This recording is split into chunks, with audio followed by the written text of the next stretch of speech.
Hello YouTube and welcome to Sci Prime Productions. I'm here to help enhance your tabletop gaming experience. If you're new to this channel, I primarily cover Paizo tabletop role-playing games like Pathfinder and Starfinder.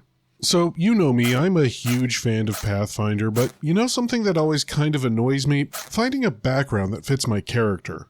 It's one of the core parts of building a character, but there are so many choices that you can easily suffer from analysis paralysis. Now, don't get me wrong, it's nice that there are so many options, but honestly it can be too much to search through every single background to find something that both thematically and mechanically fits your character. Now sure, there are a few tools out there to help you out. The free tool Path Builder lets you sort backgrounds by skill, feat, ability, and skill they give you, but that's still a lot, and if there are multiple things that could work for your character, that's even more things you have to sort through. That's why I've come up with a short list of 10 backgrounds that are kind of my go-to backgrounds. These are the backgrounds I think of first when making a character, and most of the time they get the job done. They also apply to a broad range of character ideas, so that's good too. Now, I'm not saying these are the best backgrounds, just this is the list I go to first before I start hunting through all the other backgrounds.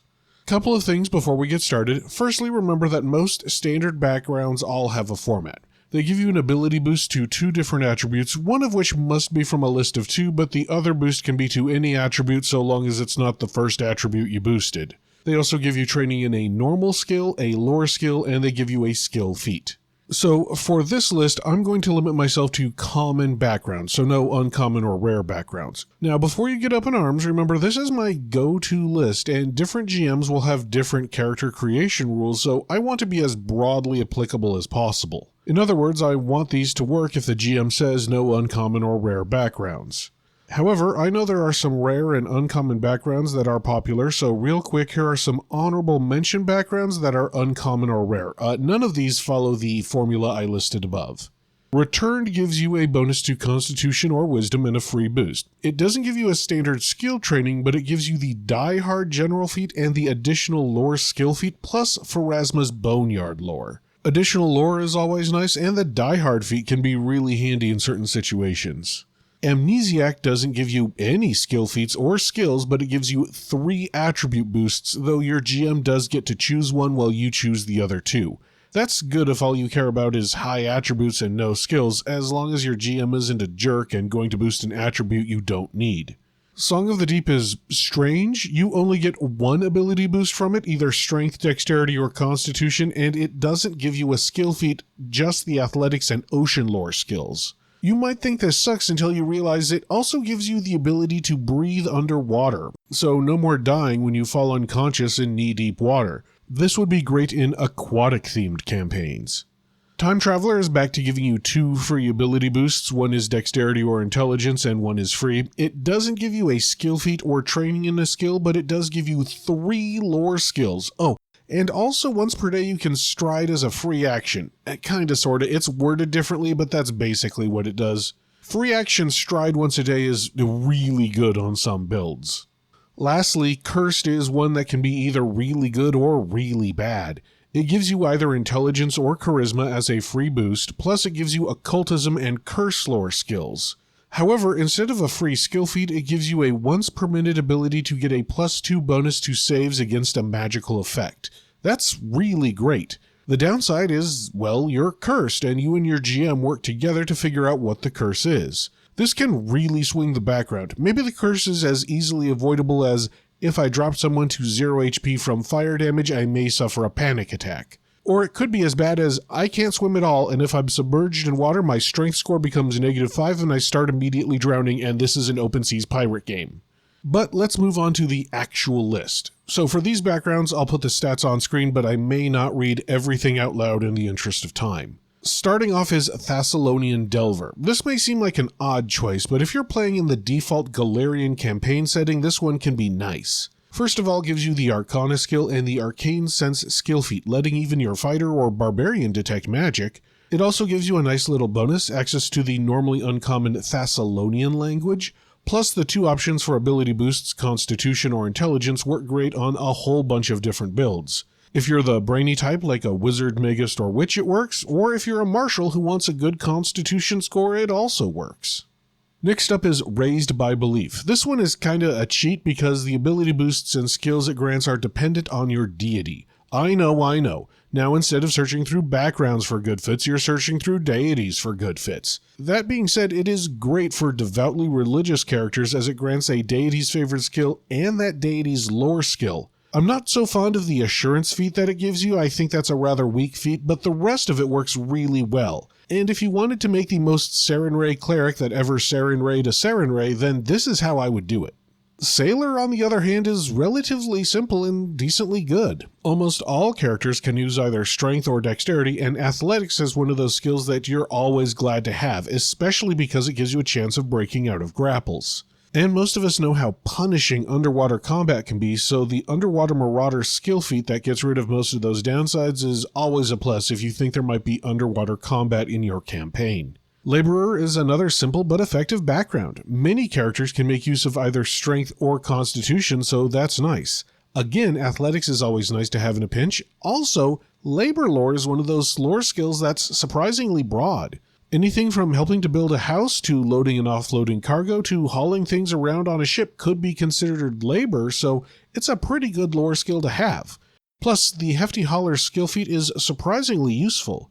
Did you know that a Fortress Shield and Plate Mail is a total of 9 bulk? That's as much as a starting character with max strength can hold without becoming encumbered, and that's not counting their weapon or adventuring gear. So yeah, Hefty Hauler can be really useful. Keeping the trend with the simple but effective backgrounds, Scout is another great pick. Many builds can make use of either dexterity or wisdom, and survival is a great skill to have if your group is going to be doing any form of traveling. Also, granting a terrain lore is nice if your campaign will mostly be taking place in a single biome, such as the deserts of Rahadum or the jungles of Garund.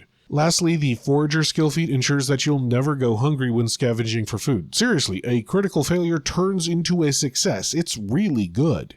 Next up, Martial Disciple is good because it gives you some choices. Firstly, again, most characters can make use of strength or dexterity. The background also grants athletics for strength or acrobatics for dexterity, which again, both of those are very useful. And the skill feat you get differs depending on if you chose athletics or acrobatics. But both Catfall, which reduces fall damage, and Quick Jump can be useful, so you kinda can't go wrong with either. Street Urchin is another good little background. Dexterity and or constitution are almost always useful. Plus, Thievery is a great skill to have as it can be used to open locked chests or disarm traps. The single settlement lore is hit or miss. In some games, such as the Adventure Path Season of Ghosts, it's great as the majority of the campaign takes place in the town of Willowshore. Also, the pickpocket skill feat is nice. If you ever need to pick someone's pocket, you don't suffer the absolutely debilitating -5 penalty with that feat. Saloon Entertainer is considered one of the best backgrounds by many. Dexterity is great for many builds, and so is Charisma, especially if you're a bard, summoner, or sorcerer, thaumaturge, the list goes on. Plus, it gives you Performance and the Virtuistic Performance skill feat, which gives you a +1 bonus on any one type of performance, so that just makes you better at performing most of the time. Oh, and it gives you any one lore skill your choice, so that's fantastic. Field Medic is one of the best backgrounds in the game, especially if you want to go into the Medic archetype. First of all, boosts to either Constitution or Wisdom, so that helps most martial characters like fighters or barbarians, or any wisdom-based character like a druid, cleric, or animist. Plus, it grants the Medicine skill and the Battle Medicine skill feat. In addition to those just being awesome abilities, they are also required to get into the Medic archetype.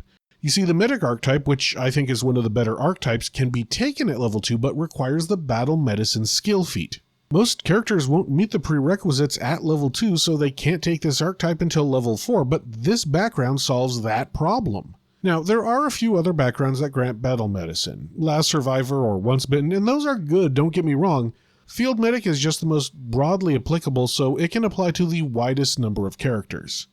And my personal favorite is Pillar. Now, as written, Pillar is pretty niche. Technically, the background refers to being the support staff to the Knights of Last, while who are these knights that fight undead? Kinda, sorta, there's a lot of lore to go over that I'm not going to cover in this video.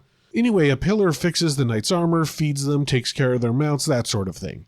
The thing is, though, if your GM is willing to do just a tiny amount of reflavoring, you could say that a Pillar is support personnel for anyone, or just a pillar of their community. And the background is great. First of all, intelligence or wisdom as attribute boosts can go a long way. Wizards, witches, maguses, clerics, druids, they could all benefit from these boosts. Plus, it grants either the medicine, society, or survival skills, which are great abilities to have in different builds. And I've already mentioned how broadly applicable labor lore is. But the big thing about Pillar is that it grants the additional lore skill feat. This not only gets you trained in any lore you want, but it automatically levels up with you so you don't need to invest in it in order for it to get good and relevant as you level. Now, there are a few other backgrounds that grant the additional lore skill feat, but most of those are rare, or at least they don't have as much versatility as this background, what with the 3 skill choices it offers you. And that's it for my personal go-to backgrounds. Not all my characters use these backgrounds, keep that in mind. These are just the ones I think about first before I start digging through a list of hundreds of backgrounds. But what backgrounds are your go-to choices? Let me know in the comments below, and while you're down there, make sure you like and subscribe. That lets me, as well as YouTube, know that you like this kind of content and would like to see more. And until next time, thank you, good luck, and happy gaming!